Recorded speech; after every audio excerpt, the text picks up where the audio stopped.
module 3, module 2, troisième point. Donc, troisième point du module 2, il sera question de présenter l'ajout des labels. Comment arriver à ajouter des labels aux variables et aux valeurs. Alors, les labels, c'est quoi? Les labels, c'est juste les noms qu'on donne, les noms que vous donnez à votre variable, la définition que vous donnez à la variable, et oui, à la définition que vous donnez aux valeurs. Par exemple, là, ici, on avait dit, nous avons affaire à la propriété des variables. Donc, ici, nous avons les variables de notre base de données. Par exemple, là, j'ai une base de données. Ça, sont les noms des variables. Et là, vous avez les labels de ces variables. Donc, ça définit en fait les variables. Parce que les noms des variables, généralement, c'est court. Alors, les labels peuvent vous aider à vous souvenir du contenu de cette variable-là. Donc, par exemple, là, vous avez cette variable suiteuse.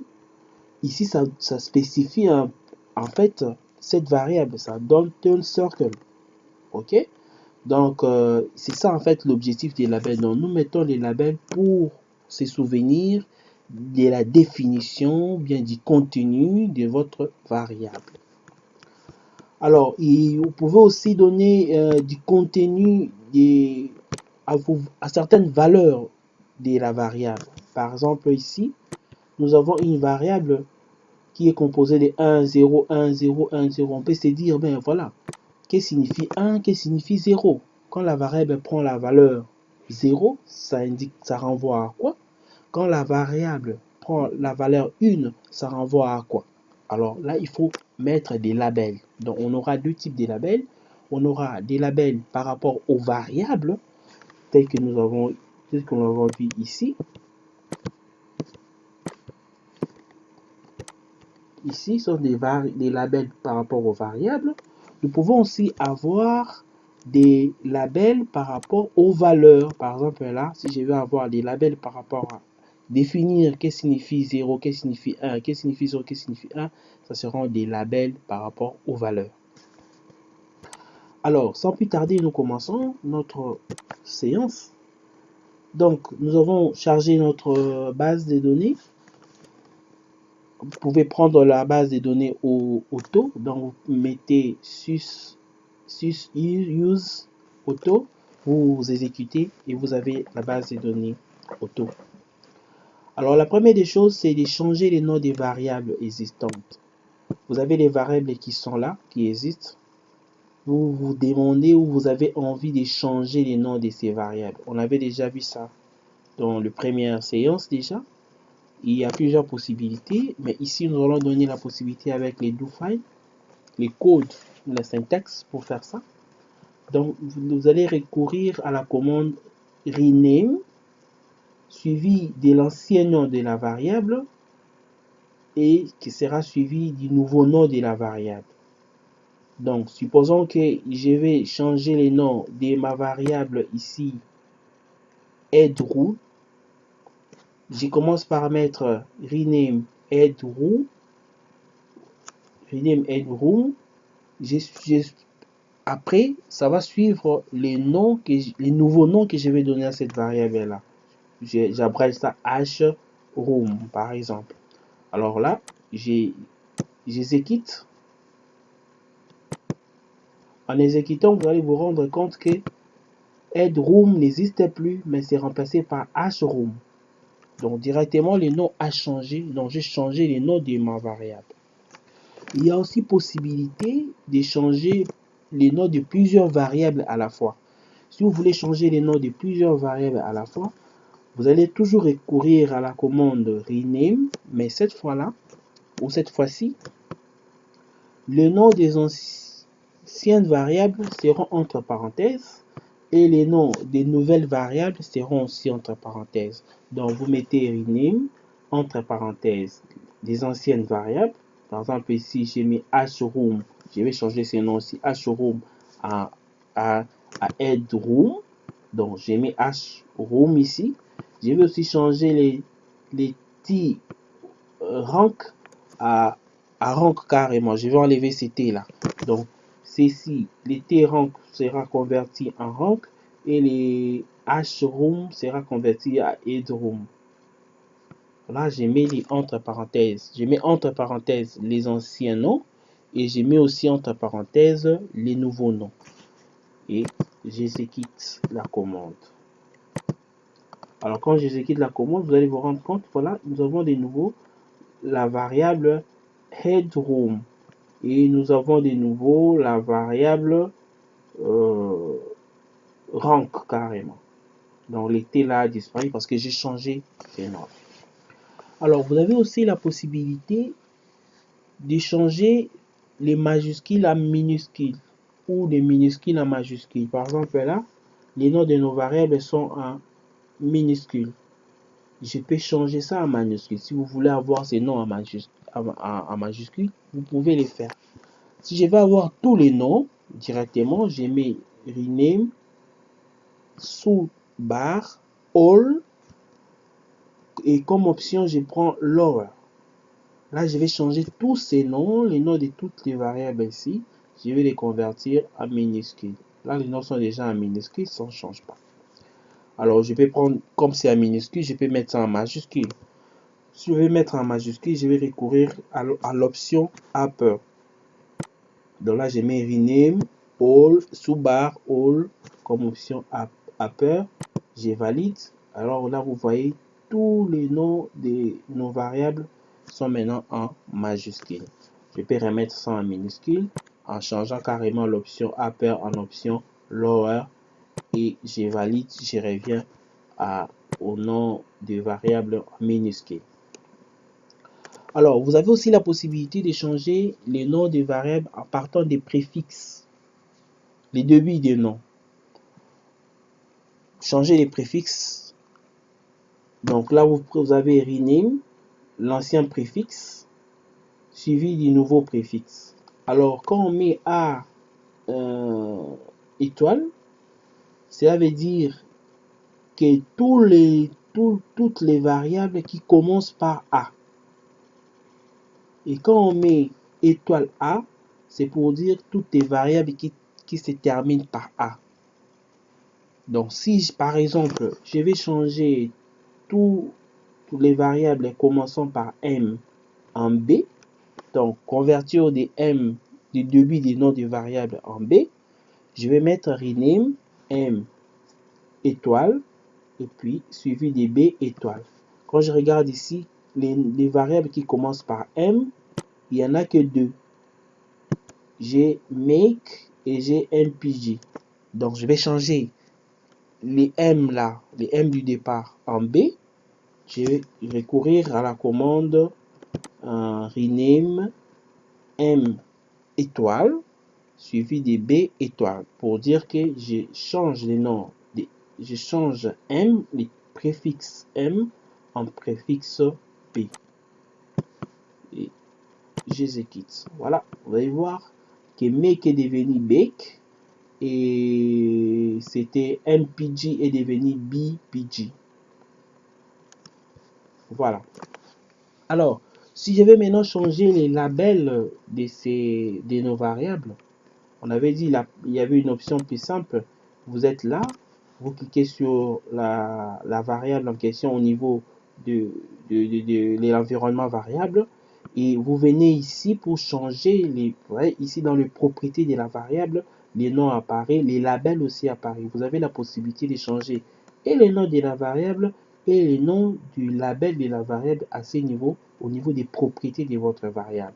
Alors pour changer, il faut faire attention, il faut débloquer, il faut ouvrir. Donc là, j'ouvre les propriétés pour pouvoir faire les modifications. Alors là, je peux changer, je clique dessus et puis je peux changer tout ce que je veux comme nom, je peux mettre tout ce que je veux comme nom et puis je valide, c'est bon, c'est OK. Alors si vous ne voulez pas faire ça comme ça, il y a d'autres possibilités pour les faire. C'est la possibilité qui est plus recommandée parce qu'on vous encourage plus à utiliser les codes, les syntaxes, parce qu'on avait vu au départ, les syntaxes, les codes vous permettent de garder les archives, de garder les références, la procédure que vous avez suivie pour faire votre travail. Et vous avez la possibilité de changer, de corriger et travaille sans pour autant recommencer à zéro. Alors, si je vais changer les labels, j'ai mes labels, data, et puis je mets le nom du label que je vais donner. Et attention, le nom du label doit être entre guillemets. Donc, par exemple, là, je vais changer les labels de la variable price. Voilà, le price qui est là. Je vais changer ces labels parce que vous voyez, on a mis price, on a mis price. J'avais dit au départ que les labels nous aident à mieux définir ou à bien définir notre variable. Alors, quand vous mettez price, bon, à moins que c'est très compréhensible, mais on peut encore expliciter. Donc, par exemple, je vais mettre, au lieu de mettre label price, comme le nom de la variable, je vais changer, j'ai mis prix du produit, par exemple, pour dire que les prices ici renvoient au prix du produit. Alors là, j'ai mis label, suivi des variables, j'ai mis les noms de la variable que je vais changer les labels et je clôture avec les nouveaux noms des labels que je vais donner. Attention, les nouveaux noms doivent être entre guillemets. Alors, je sélectionne et j'exécute. Voyez, en exécutant, price pour label maintenant, prix du produit. Donc, ce n'est plus price comme auparavant, price, mais ça devient prix du produit. Alors, ça c'était les labels au niveau des variables. On a aussi les labels au niveau des valeurs. Comme on l'avait dit, vous avez une variable qui a pour valeur 0, 1, 0, 1, 0, 1. Vous ne savez pas 0 renvoie à quoi, 1 renvoie à quoi. Alors, pour changer donner des noms à ces chiffres-là, vous allez recourir au label des valeurs. Alors, une variable qui a des labels des valeurs comme ça, c'est une variable catégorielle. Alors, pour faire ça, on a deux étapes. La première étape, c'est d'abord de définir les labels en question. Donc, vous allez commencer par définir les labels. Alors, pour définir le label, vous avez la commande label, suivi de défini ou define, suivi des labels, les noms des labels que vous voulez créer. OK? Alors, après, vous mettez les chiffres, dans les chiffres de référence, suivi du nom qui sera collé, qui sera relié à ces chiffres-là. Et la même chose pour tous les autres chiffres. Et mettez la commande modify. Ça, c'est la première étape. Donc, ici, vous avez par exemple, comme exemple, label, define. J'ai mis par exemple le nom de femelle LBL pour dire femelle label. 0 renvoie à men et 1 renvoie à humain. J'exécute ça. En exécutant, j'ai créé un label qui se nomme femelle label. Alors, après, qu'est-ce qui va venir? Ça, c'est la première étape. La deuxième étape, je vais définir label, valeur, les noms de la variable suivi du nom du label que je vais coller à cette variable-là. Donc là, je vais mettre label, values. Par exemple, ici, je vais prendre la variable it et puis je mets suivi de nom de la variable. Donc, si cette variable ici, qui avait pour valeur, variable it, qui avait pour valeur 0, 0, 1, 0, 1, 0, 1, je vais coller les labels femelle LBL à cette variable-là. Donc, j'exécute. En exécutant, vous voyez ici, directement, ma variable ici est devenue catégorielle. Donc, les 0, 1, 0, 2, ça disparaît, mais en réalité, ça n'a pas disparu, c'est là, mais c'est encodé. Donc, les men ici renvoient à 0 et les women renvoient à 1. Voilà. Vous pouvez aussi vérifier ça. Si vous avez une variable catégorielle ici, vous pouvez vérifier. Vous cliquez sur la variable main index, variable ind ici, et puis vous venez ici dans label, la propriété label.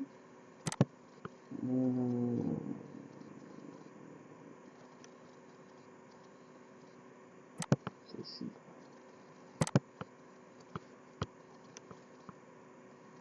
dans propriété label, vous avez la possibilité de pouvoir voir en fait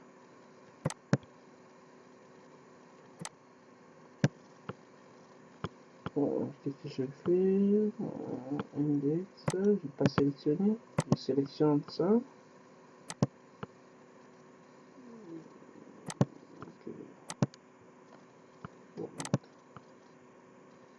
Voilà, valeur label. Je viens là, je clique ici à côté. J'ai, vous voyez, toutes les valeurs, les labels des valeurs qu'il y a dans la base de données apparaît ici. Alors là, je clique sur les signes plus qui est là. Ça me donne 0 renvoie à main et 1 renvoie à humain. Alors, si vous remarquez ici, dans notre base de données, il y a une autre variable catégorielle, par exemple foreign, qui est là. C'est une variable catégorielle. Pourquoi c'est une variable catégorielle? Je sais reconnaître que foreign, c'est une variable catégorielle parce que d'abord, les contenus de ceci est en bleu. Et comme les contenus sont en bleu, ça renvoie déjà que c'est une variable catégorielle. Alors, si je vais connaître domestique ici renvoie à quelle valeur et autre élément qui est là renvoie à quelle valeur, je n'ai qu'à venir sur la variable foreign ici, je clique sur foreign et je vais dans propriété des variables, je vais dans value label, je clique là, value label et là je mets origine, voilà, ça me renvoie à 0 à domestique et 1 à foreign, voilà. Donc là, ça vous permet de pouvoir garder les archives pour pouvoir analyser, mieux connaître la base des données. Là, vous savez déjà que tel nombre renvoie à tel individu et tel autre renvoie à tel autre individu. Donc, pour gérer les variables, on a d'abord la commande rename, et puis nous avons les labels. Ça nous permet de changer les types de variables, comme on venait de voir. On avait d'abord la variable int, là, c'était une variable numérique, parce que c'était 0, 1, 0, 1. Mais on a changé ça en donnant des labels aux valeurs de cette variable. Nous l'avons changé en catégoriel. Alors, il y a aussi possibilité de changer les propriétés des variables avec l'environnement des variables ici, tel que on venait de les faire. Donc, c'est question de cliquer sur la variable et vous venez dans les propriétés. Avant de commencer, rassurez-vous que les locks élevés, les verrouillages élevés, et puis vous pouvez modifier soit les noms de la variable, soit les noms des labels, soit les noms des valeurs labels de votre variable. Voilà, nous sommes arrivés au terme de notre module. Nous vous remercions pour votre intérêt. Rendez-vous prochainement pour le 3e module.